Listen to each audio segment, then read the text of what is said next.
Bonjour et bienvenue ou re-bienvenue sur ma chaîne La Bibliothèque d'Emilia. Aujourd'hui, je vais vous présenter les reliques de ma palle, donc les 10 livres qui sont depuis le plus longtemps dans ma pile à lire. Il y a beaucoup de poches parce que quand j'ai commencé à garnir ma bibliothèque, j'achetais beaucoup d'occasions en poche dans les petites librairies d'occasion, et donc il y a pas mal de poches. Mais c'est assez varié au niveau des genres. Il faut que je lise ces livres en 2022. Si jamais je ne l'ai pas fait, ils devront trouver une autre maison. Et c'est pour ça qu'en plus d'appeler ça les vétérans de ma palle, j'appelle ça ma palle en sursis. C'est-à-dire que c'est un petit peu la dernière chance pour ces livres d'être lus par moi en tout cas. Et sinon soit je les revendrai, soit je les donnerai dans les boîtes à livres, soit j'enfilerai à mes copains. Mais voilà, il va falloir sortir ces livres parce que sinon... c'est que au bout de plus de 2 ans, c'est que j'en ai pas trop envie, du moins j'en ai plus envie. Et voilà, mais il y en a quand même pas mal que si j'ai envie de lire, donc il va falloir se donner un petit coup de pied dans les fesses pour lire tous ces livres. Alors le premier ouvrage dont je vais vous parler, il s'agit d'un comic et c'est le seul roman graphique de ma palle parce que j'ai un peu du mal avec le roman graphique dans le sens où souvent le style graphique me plaît pas vraiment énormément, donc j'ai tendance à pas trop m'attacher au roman graphique. J'en ai pas encore trouvé qui vraiment, qui me faisait vraiment aimer le genre. Alors après par contre j'ai vu des images de Phobos en roman graphique. Et clairement, je pense qu'il y a peut-être moyen que je lise cette saga en graphique, parce que j'ai pas la foi de me lancer dans une vieille saga qui est finie avec plein de tomes, mais en BD, pourquoi pas, surtout qu'en plus, pareil, c'est une écriture très graphique, du coup je me dis que ça peut vraiment valoir le coup de l'essayer en BD. En tout cas, moi celui que j'ai, je ne sais pas pourquoi je l'ai acheté, je suis pas... tant super héros que ça, mais il s'agit de Wonder Woman. Donc vous savez, c'était à l'époque, il y a 2 ans, il y avait beaucoup de sorties comme ça chez DC Urban Comics avec des intégrales un petit peu de super héros, et je sais pas pourquoi, je l'ai vu et Wonder Woman, pourquoi pas. Donc je l'ai pris, mais je l'ai jamais lu, jamais. Je sais pas si je le lirai, peut-être pour un challenge s'il y a un roman graphique dedans, mais j'ai jamais été... vous savez, je me suis jamais dit oh tiens, je me lirais bien un petit Wonder Woman. Alors après, peut-être que je manque quelque chose et peut-être que je vais être accro une fois que j'aurai lu, mais j'ai jamais réussi à le sortir. Donc c'est le premier livre et c'est le plus vieux de ma palle. Clairement, c'est le plus vieux de toute ma pile à lire. Mais pourquoi pas, je me dis peut-être un jour où j'arrive pas à lire, où je suis fatiguée, où j'ai besoin d'aide visuelle, pourquoi pas. Le second livre de cette palle en sursis, il s'agit de Au petit poney en a chance d'Aurélie Valaigne. Avec Aurélie Valaigne, j'ai l'impression que c'est un petit peu oui ou non. C'est-à-dire que soit j'aime beaucoup, soit je trouve ça pas terrible. Donc c'est peut-être pour ça que j'ai du mal à y retourner, on va dire. Dans celui-là, on est dans les années 70, il me semble, et il y a un petit garçon qui est laissé un petit peu pour être gardé chez sa grand-mère, sauf qu'en fait sa mère revient jamais le chercher. Et du coup, le petit garçon et sa grand-mère commencent à nouer une relation un peu particulière. J'en sais pas bien plus, mais comme je vous disais, c'est pas... c'est tellement un peu hit or miss ces romans chez moi que du coup j'ai du mal à y aller instinctivement. Et puis en plus c'est typiquement le genre de truc que je lis plus genre fin du printemps, tout l'été, voilà. C'est des romans que j'aime bien lire pendant les périodes un petit peu estivales, et là on est en février, autant vous dire que j'ai aucune envie de lire ce genre de roman. Mais voilà, si jamais je le lis pas cet été, je pense que il ira trouver un autre acquéreur. C'est pas une de mes priorités là sur ceux qui arrivent. Je pense que j'ai parlé de ceux qui m'intéressaient le moins dès le début, c'est les plus vieux. C'est peut-être pour ça aussi, hein. Ensuite on va parler de 2 romans qui vont ensemble puisqu'il s'agit du tome 2 et 3 de l'Assassin Royal, mais normalement en fait le tome 2 et 3 constituent le tome 2, donc c'est juste cette version là, ces éditions que je trouve magnifiques qui font le découpage un peu différemment. J'avais lu le tome 1 il y a presque 1 an et demi, 2 ans je crois, et je ne suis jamais allée dans le tome 2. Si jamais je mets les deux, ça fait 800 pages. Tout simplement parce que là en ce moment je suis dans Sanderson, mais je pense que avant de reprendre la suite de Sanderson, j'aimerais bien reprendre l'Assassin Royal, faire une pause en fait à la fin de la première trilogie de Sanderson avant d'attaquer tout le reste de ses œuvres. J'aimerais bien continuer Assassin Royal. Le 1 avait été une lecture sympa mais pas un coup de cœur parce que j'étais très fatiguée à cette époque là et je pense que c'était clairement pas le bon moment pour moi de lire cette saga, mais je sais que le premier est clairement pas le meilleur et qu'à la suite c'est vraiment sympa. Le seul truc qui m'embête un petit peu, c'est que même si elles sont très belles ces éditions, franchement la mise en page est horrible. Horrible, clairement. Je déteste cette mise en page, il n'y a pas d'espace, c'est tout rikikir, limite il n'y a pas de paragraphe, je déteste cette mise en page, mais j'adore les éditions. Alors, hein, allez chercher l'erreur. Mais bon, du coup, ceux-là, je pense qu'ils seront lus. Je m'en débarrasserai pas hein, parce que je pense qu'une fois que j'aurai fini Sanderson, je vais me rattaquer à l'Assassin Royal. Peut-être relire un résumé spoilant pour me remettre un petit peu dans le bain parce que c'est quand même de la high fantasy et qu'il faut suivre un petit peu quand même. Hein. Mais du coup, voilà, l'Assassin du Roi et la Nef du Crépuscule, ce sont les 2 tomes que je pense lire quand même. Je pense pas qu'ils partiront ceux-là. Ensuite, on passe sur un auteur que j'adore et je ne sais pas pourquoi je ne vais pas dans ce roman. Peut-être parce que je lis actuellement ses sorties récentes et que vu que j'en lis au moins un par an, je ressens pas le manque on va dire. Il s'agit de Michel Bussy avec J'ai dû rêver trop fort et là on va suivre une hôtesse de l'air qui 20 ans avant avait la même fiche de route en gros qu'aujourd'hui. Ça lui rappelle des souvenirs parce que si je comprends bien le résumé, il y a eu un homme en particulier pendant il y a 20 ans, cette feuille de route particulière et on va sûrement suivre ce qui s'est passé dans le passé, dans le présent. À mon avis, il va y avoir une dualité de temporalité. C'est un Michel Bussy, moi j'ai jamais été déçue avec Michel Bussy. Je trouve toujours qu'il sait manier son histoire, il sait amener le lecteur là où il veut l'amener et il sait surprendre, même quand le lecteur sait qu'il va nous surprendre et que du coup cherche la surprise, il sait surprendre. Et moi j'aime beaucoup Michel Bussy. C'est dommage que je n'ai pas encore lu ce livre-là, mais vous verrez, il y a un autre de Michel Bussy dans cette palle et je ne me l'explique pas. Parce que j'adore cet auteur, mais peut-être que j'en lis assez régulièrement et du coup je ressens pas le manque et c'est peut-être pas celui vers qui je me tourne tout de suite. Mais peut-être que je devrais, parce qu'au final à chaque fois je suis contente de mes lectures et je suis jamais déçue, donc peut-être que je devrais. Alors ensuite dans l'eau il y a un Liane Moriarty, donc un peu beaucoup à la folie. J'avais fait une espèce de, pas de boulimie parce qu'il y avait que 2 livres, mais j'avais, d'ailleurs c'est même pas 2 livres parce que j'avais regardé Big Little Lies et j'avais adoré vraiment, c'était une série en plus. Je suis fan de Reese Witherspoon, je trouve qu'elle a un talent cette femme, elle a un talent d'actrice inné. Et ensuite j'avais lu Le Secret d'Alice je crois, je sais plus comment elle s'appelle, mais c'est à propos d'une femme qui a son mariage un petit peu au bord du gouffre et elle a une amnésie totale et elle est rebasculée 20 ans avant quand c'était un peu tout au beau fixe.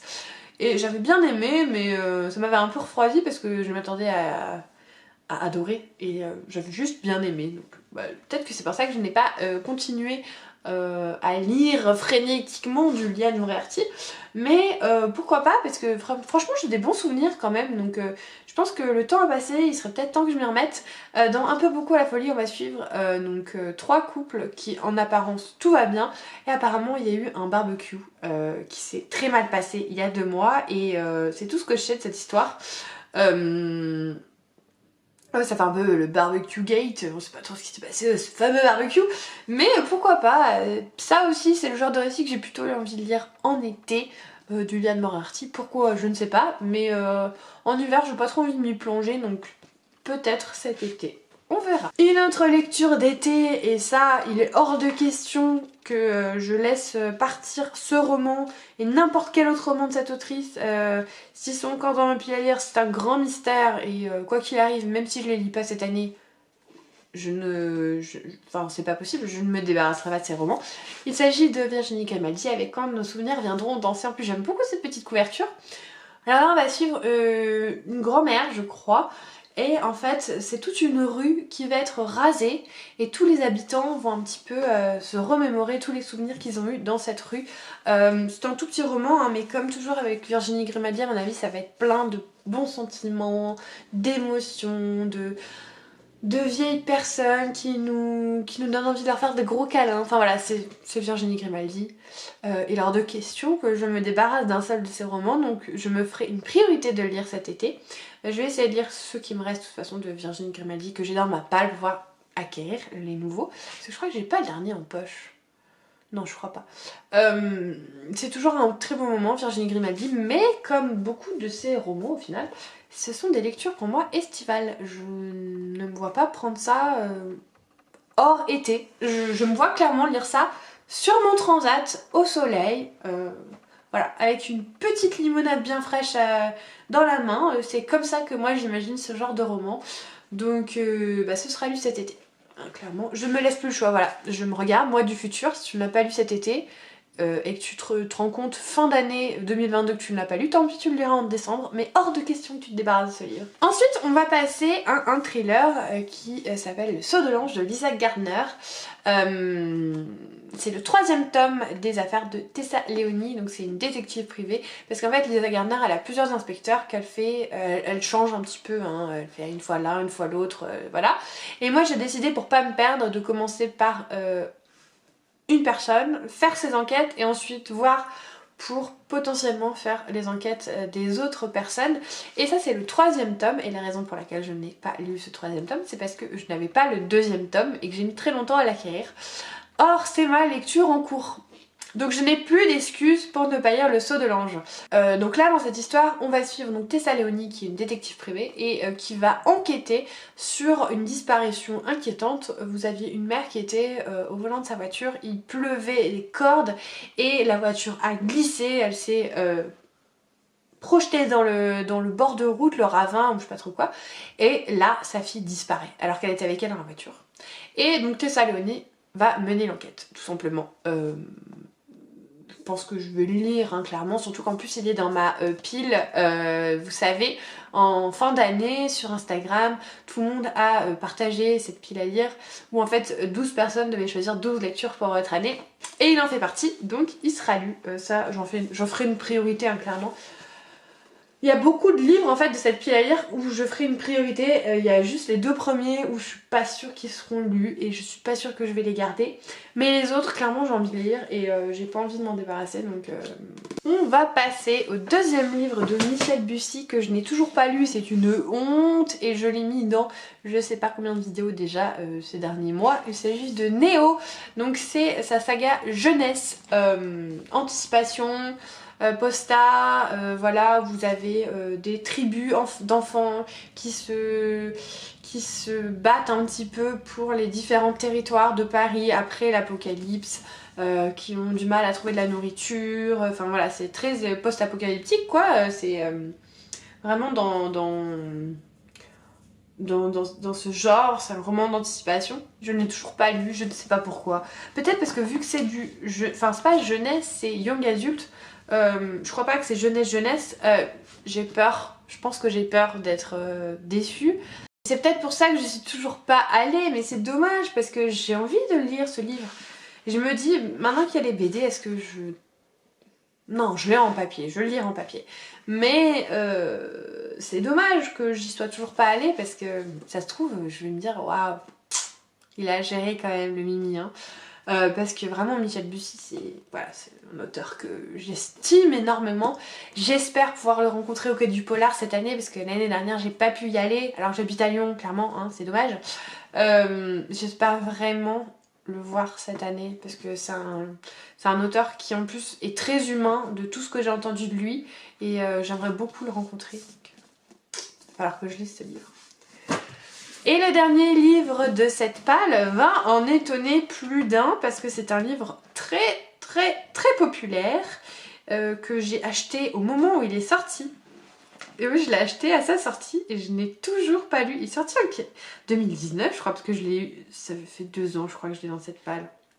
2019, il s'agit du Prince Cruel d'Holly Black. je ne m'explique pas pourquoi je n'ai toujours pas lu ce livre. Pourtant quand je l'ai acheté, j'avais trop envie de le lire. Surtout que je voulais juste de lire à Cotard, il y a des faillets dedans, donc voilà. Mais j'y suis jamais allée. Et celui-là, je sais pas si je vais le lire. Parce que j'ai l'impression que l'eau a coulé et que mon intérêt pour ce livre n'est plus très élevé. Et en même temps, je me dis, est-ce que si je le lis, finalement, je vais vraiment adorer et je vais avoir envie de lire la suite tout de suite, sachant qu'en plus, là, le 3e tome est sorti, ou vient de sortir, ou va sortir, enfin... Voilà. Est-ce que ça vaudrait pas le coup, en plus, comme ça, pour se lire une série comme ça, très rapidement. On va suivre l'histoire de June, qui est une humaine dans un territoire de faillés, et c'est pas facile pour elle parce que les humains sont pas trop appréciés, et le prince Cardan est cruel et il va la défier et ils vont être, c'est un petit peu un enemies to lovers de ce que j'ai compris. Mais vous savez quoi, finalement j'ai envie de le lire en faisant cette vidéo. Je crois que je vais le lire, je sais pas quand, mais je vais le lire. Le seul truc c'est que je me dis que si jamais je l'ai toujours pas ouvert fin décembre, je le revends, tant pis. Mais j'aimerais bien essayer quand même de lui donner une petite chance. Surtout que j'aime bien les couvertures en plus. Et que comme je vous dis, vu que le 3e tome soit est sorti, soit va sortir, ça me donnerait l'occasion d'avoir tous les tomes d'une série qui sont sortis et pouvoir lire une série assez rapidement. Un peu presque d'une traite. Donc voilà, c'est le dernier livre de cette palle, de ma palle en sursis. Les vétérans de ma palle, ceux qui sont là depuis plus de 2 ans. Parce que comme je vous dis, tout ça, je les ai achetés en 2019. Et je me dis, c'est quand même pas très glorieux. Après, j'ai l'impression, en ayant fait un petit peu, du coup, un petit check-up, qu'il y a beaucoup de livres qui sont dans ma palle qui datent de l'année dernière. Et que, en globalité, tout ce que j'ai acheté en 2020 et en 2019, ça a été lu. Il n'y a que ceux-là qui... ils sont là, mais ils sont pas lus. Après Robin Hood, je crois que le 1er tome je l'avais acheté en même temps et je ne l'avais lu que en 2020, mi-2020, fin 2020. Donc c'est un peu moins la honte, mais c'est quand même un peu la honte parce que tout ça je ne les ai toujours pas lus. Parce que pareil, Néo je l'ai acheté à sa sortie, donc 2019 il me semble. 2020. Quand même. Mais bon, on est en 2022 les gars, il y a un moment, voilà, il faut lire mes vieilleries, hein. C'est pas parce que c'est vieux que c'est pas bien, hein. Surtout que si je les ai achetés à ce moment-là, c'est que j'avais vraiment envie de lire. Donc je vais essayer de me redonner l'envie de sortir ces livres et de les lire dans les mois qui viennent. Dites-moi, vous, quels sont les plus vieux livres de votre palle, ceux que vous avez achetés et que vous avez presque oubliés en fait, et qui serait peut-être temps de sortir et de lire vous aussi. N'hésitez pas à me le dire. En tout cas, merci d'avoir regardé jusqu'au bout cette vidéo. Je vous souhaite évidemment de très belles lectures et comme d'habitude je vous fais des bisous.